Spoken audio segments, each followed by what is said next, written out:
Hello প্রিয় দর্শকবৃন্দ, আজ দুপুরে আমাদের কী কী রান্না হয়েছে তারই কিছু ছবি আপনাদের দেখাবো।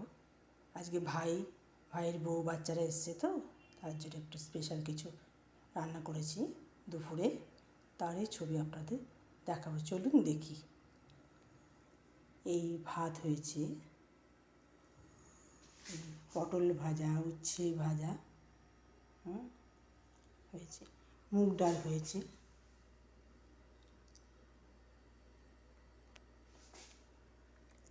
এই পনির হয়েছে,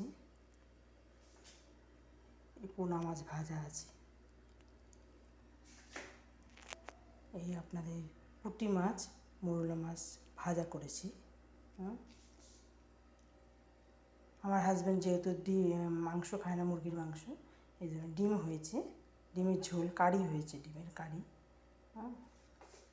মায়ের জন্য ঝাল ঝাল করে লঙ্কা দিয়ে পোনা মাছের ঝাল হয়েছে একটা।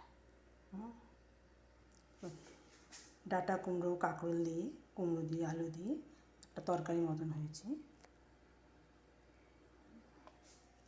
আর হয়েছে মাছের কালিয়া, আর হয়েছে মুরগির মাংস। ওই কষা কষা মতন হয়েছে, মুরগির মাংস হয়েছে। আর হয়েছে আমের চাটনি, আর লেবু কাটা আছে, যার লাগবে তাকে দেব। এই হচ্ছে আজকের আমার মেনু। ঠিক আছে বন্ধুরা, এখানেই আমার এই ব্লগটা শেষ করলাম। পরে আবার অন্য কোনো ব্লগ নিয়ে এসে হাজির হব। নমস্কার।